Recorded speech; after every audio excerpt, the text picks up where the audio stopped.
দর্শক, আমরা দেখেছিলাম গতকালকে শেখ হাসিনার একটা অডিও বার্তা বিভিন্নভাবে প্রচারিত হয়েছিল। মূলত অনলাইন মিডিয়াতেই এই অডিও বার্তাটা শোনা গিয়েছিল। ৬-৭ মিনিটের এই অডিও বার্তায় শেখ হাসিনা অনেক কথা বলেছিলেন। বাংলাদেশের কয়েকটা গণমাধ্যমও সেই অডিও ক্লিপটা প্রচার করেছিল তাদের ইউটিউব ভার্সনে। এতে করেই সরকারের ভেতরে চাঞ্চল্যের সৃষ্টি হয়েছে এবং সরকারের মাথা ব্যথার কারণ হয়েছে ব্যাপারটা।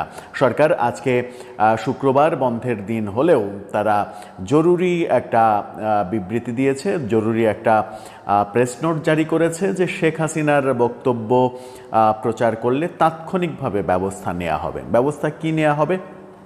হয়তো সেই গণমাধ্যম, সেটা টেলিভিশন চ্যানেল হোক আর পত্রিকা হোক, সেই গণমাধ্যম বন্ধ করে দেওয়া হবে, সেই গণমাধ্যমের মালিককে গ্রেপ্তার করা হতে পারে, সংশ্লিষ্টদের গ্রেপ্তার করা হতে পারে, এরকম অনেক কিছু হতে পারে।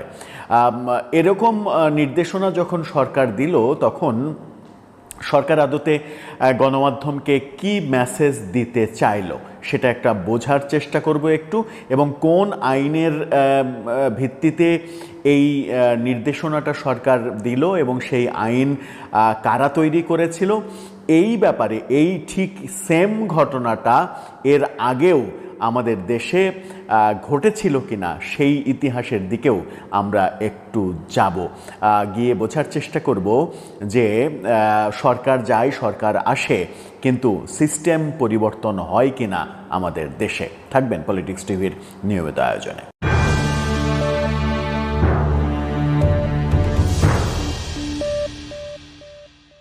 দর্শক, বলছিলাম শেখ হাসিনার বক্তব্য, ভাষণ, অডিও, ভিডিও কোনো কিছু প্রচার করা যাবে না, এরকম একটা নির্দেশনা আজকে দেয়া হয়েছে। শেখ হাসিনার বক্তব্য প্রকাশ করলে তাৎক্ষণিক আইনি ব্যবস্থা, এমনটা জানানো হয়েছে ইন্টারিম গভর্নমেন্টের প্রেস উইং থেকে। প্রেস উইং সতর্কতাও জারি করেছে। বিবৃতিতে বলা হয়েছে, শেখ হাসিনার বক্তব্য কেউ ভবিষ্যতে প্রকাশ করলে তাৎক্ষণিক আইনি ব্যবস্থা নেওয়া হবে। বিবৃতিতে বলা হয়েছে, বৃহস্পতিবার আইন ও আদালতের নির্দেশ উপেক্ষা করে ক্ষমতাচ্যুত স্বৈরশাসকের একটি ভাষণ কিছু গণমাধ্যম প্রচার করেছে। সেখানে শেখ হাসিনা মিথ্যা ও উস্কানিমূলক বক্তব্য দিয়েছেন। সেখানে আরও বলা হয়েছে, আন্তর্জাতিক অপরাধ ট্রাইব্যুনাল শেখ হাসিনাকে দোষী সাব্যস্ত করেছে এবং বর্তমানে তিনি মানবতা বিরোধী অপরাধের অভিযোগে বিচারাধীন। আইন অনুসারে আওয়ামী লীগের কার্যক্রম নিষিদ্ধ করা হয়েছে। আওয়ামী লীগের কার্যক্রম কার্যক্রম নিষিদ্ধ করা হয়েছে, দল হিসেবে নিষিদ্ধ করা হয়নি। সন্ত্রাসবিরোধী আইন 2009 অনুসারে যে কোনো ব্যক্তি বা সংগঠন যারা তাদের নেতাদের কার্যকলাপ বা বক্তৃতা প্রকাশ বা সম্প্রচার করে, তাদের বিরুদ্ধে আইনি ব্যবস্থার বিধান রয়েছে। খুবই গুরুত্বপূর্ণ একটা পয়েন্ট। 2009 সালের সন্ত্রাস বিরোধী আইন, 2009 সালে কারা ক্ষমতায় ছিল? আওয়ামী লীগ ক্ষমতায় ছিল। 2008-এর ডিসেম্বরের নির্বাচনের মাধ্যমে আওয়ামী লীগ ক্ষমতায় আসে এবং 2009 সালে তারা এই ধরনের একটা আইন তৈরি করে, যে আইনে নিষিদ্ধ কারো বক্তব্য প্রকাশ করলে তার বিরুদ্ধে আইনি ব্যবস্থা নেওয়া যাবে। এখন মজার ব্যাপার সেটা হচ্ছে যে দুটো ব্যাপার। একটা হচ্ছে যে সরকার কেন এই আইনের আশ্রয় নিল, সেই প্রশ্ন তো আসতেই পারে, কিন্তু তার চাইতেও আগের যে প্রশ্নটা, সেই প্রশ্নের একটু আলোচনা করি। সেটা হচ্ছে 2009 সালে আওয়ামী লীগ এই আইন করেছিল। আওয়ামী লীগের করা সেই আইনেই আওয়ামী লীগের সভানেত্রী শেখ হাসিনার বক্তব্য প্রচারে নিষেধাজ্ঞা জারি করলো এবার সরকার।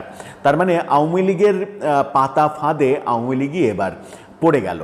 এটা যেমন একটা দিক, তেমনি আর একটা দিক হচ্ছে সরকার কেন শেখ হাসিনার অডিও কিংবা ভিডিও এগুলো প্রচারে তাদের কেন টনক নড়ল, তারা কেন এই ব্যাপারে এত অস্থির হয়ে গেল?